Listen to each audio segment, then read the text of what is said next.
अस्सलाम वालेकुम। आज हमने स्टार्ट करना है आर्टिफिशियल इंटेलिजेंस। इसको बिल्कुल स्टार्ट से, ठीक है। हमारे पास आर्टिफिशियल इंटेलिजेंस होती क्या है। जैसे कि हमारे पास एक ह्यूमंस के पास नेचुरल इंटेलिजेंस है जो कि कुदरती अल्लाह की तरफ से हमें मिली है, लेकिन जो आर्टिफिशियल इंटेलिजेंस है जो कि हम एक कंप्यूटर को देते हैं, एक मशीन को या रिबॉट को देते हैं जो कि ह्यूमन की तरह बिहेव कर सके, ठीक है। हमारे पास जो आर्टिफिशियल इंटेलिजेंस है, a branch of computer science name artificial intelligence pursues creating the computers और machine as intelligent as human being.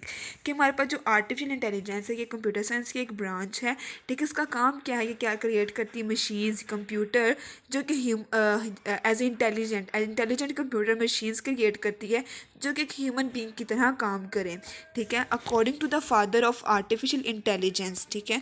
ये मतलब कि आर्टिफिशियल इंटेलिजेंस मतलब कि एक जिसने ये मशीन बनाई थी उसको हम फादर कहते हैं, जॉन MC कैरेथी, ठीक है। ये आर्टिफिशियल इंटेलिजेंस का क्या है, फादर। इसने एक बात कही कि the science and engineering of making intelligent machine specially intelligent computer program. कि हमारे पास जो साइंस और इंजीनियर्स ने क्या किया है कि एक इंटेलिजेंट मशीन बनाई है स्पेशली किसके लिए, कंप्यूटर प्रोग्राम जो कि इंटेलिजेंटली वर्क कर सके, जो कि ऐसी मशीन्स बनाई हैं जो कि इंटेलिजेंटली काम कर सकें जैसे कि ह्यूमन बीइंग है, ठीक है। Artificial intelligence is a way of making a computer, a computer controlled robot or a software think intelligently in a similar manner the intelligent humans think, ठीक है। वहाँ पर जो आर्टिफिशियल इंटेलिजेंट है ये एक ऐसा वे है कंप्यूटर को बनाने का, ठीक है। कंप्यूटर को जैसे कि कंप्यूटर जो कंट्रोल करता है कोई भी रोबोट, ठीक है, कोई भी सॉफ्टवेयर है जो कि इंटेलिजेंटली काम कर रहा हो, ऐसे इंटेलिजेंटली सोच रहा हो, लर्न कर रहा हो, अंडरस्टैंड कर रहा हो, सिमिलर इस तरह जैसे कि ह्यूमन बीइंग सोचता है, ठीक है। इसी तरह के उसने ऐसे कंप्यूटर्स बनाने हैं जैसे कि ह्यूमन के पास इंटेलिजेंसी है, ठीक है।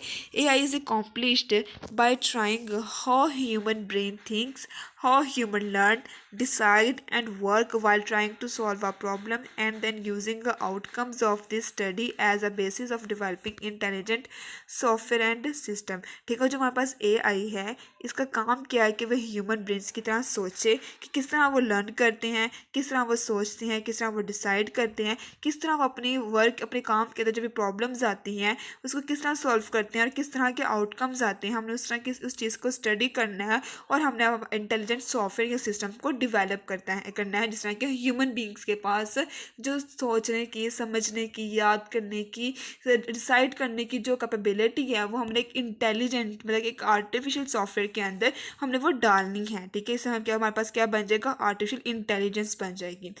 आगे हमारे पास AI के कुछ गोल्स हैं कि हमने क्रिएट करना है एक्सपर्ट सिस्टम, ठीक है। एक्सपर्ट सिस्टम क्या है, जो कि बिहेव करे, लर्न करे, मतलब कि मतलब कि एक्सप्लेन करें या एलैबोरेट करें जैसे कि ह्यूमन बीइंग्स हैं, ठीक है। सेम एज इट इज़ उसी तरह का बिहेव रखें जैसे कि ह्यूमन बीइंग्स के पास है। हमने क्या करना है कि to implement human intelligence in machine, कि जो ह्यूमन इंटेलिजेंस है जो उनके समझने की, सोचने की, ये उनका जो बिहेव है जो भी ह्यूमंस का, हमने वो क्रिएट करना है मशीन के अंदर। ये इसका बेसिक गोल है AI के, एक एक्सपर्ट सिस्टम हमने बनाना है। दूसरा हमने ह्यूमन की इंटेलिजेंस मशीन के अंदर इम्प्लीमेंट करने मतलब कि पुट कर देनी है। अच्छा, हमारे पास क्या कुछ एप्लीकेशंस हैं AI की। गेमिंग, हम एप्लीकेशंस को AI को जो हमारे पास हम गेमिंग के अंदर इस्तेमाल करते हैं कि जैसे हम चेस हो गई, पोकर हो गई, टिक टैक टू गेम हो गई, इसमें हमारे पास मल्टीपल्स कंप्यूटर्स भी हैं जो कि एज अ कंप्यूटर के तौर पर गेम खेलते हैं उसके अंदर ही। वो भी बहुत ज़्यादा आजकल तो बहुत ज़्यादा इम्प्रूवमेंट भी हो गई है। जैसे कि हम लूडो खेल रहे होते हैं, लूडो के अंदर भी ऐसा ही होता है कि अगर हमारे पास दो पर्सन नहीं है तो एक ह्यूमन और एक कंप्यूटर वो आपस में इजीली गेम खेल सकते हैं। ये भी आर्टिफिशियल इंटेलिजेंस की एक एप्लीकेशन है। एक्सपर्ट सिस्टम्स आ गए हैं, स्पीच रिकॉग्निशन आ गई है, मतलब कि हम मतलब हमारे पास सॉफ्टवेयर्स के अंदर इतनी कैपेबिलिटी कि हम जो भी बोलें, हमारे जो एक्सपर्ट सिस्टम्स हैं वो क्या करते हैं उसको उनके पास सुनने की मतलब की एबिलिटी है, वो उनको सुनते हैं और उस लैंग्वेज को समझते हैं और उसको सेंटेंस जिस तरह ह्यूमन चाहते हैं उसको उस तरह कन्वर्ट करके देते हैं उनके एसेंट के अंदर, उनके वो स्लैंग वर्ड्स के अंदर, जिस तरह की वो नॉइज़ उसको प्रोड्यूस करके देते हैं इन द रिटर्न वो उनको उसी तरह का आंसर उन्हें दे देते हैं। हमारे पास ये स्पीच रिकॉग्निशन भी हमारे पास एप्लीकेशन है एआई की, हमारे पास हैंड राइटिंग रिकॉग्निशन, ये भी हमारे पास है। इसकी एप्लीकेशन है कि हम जो भी बोलते हैं हमारा जो कंप्यूटर है वो लिख लेता है,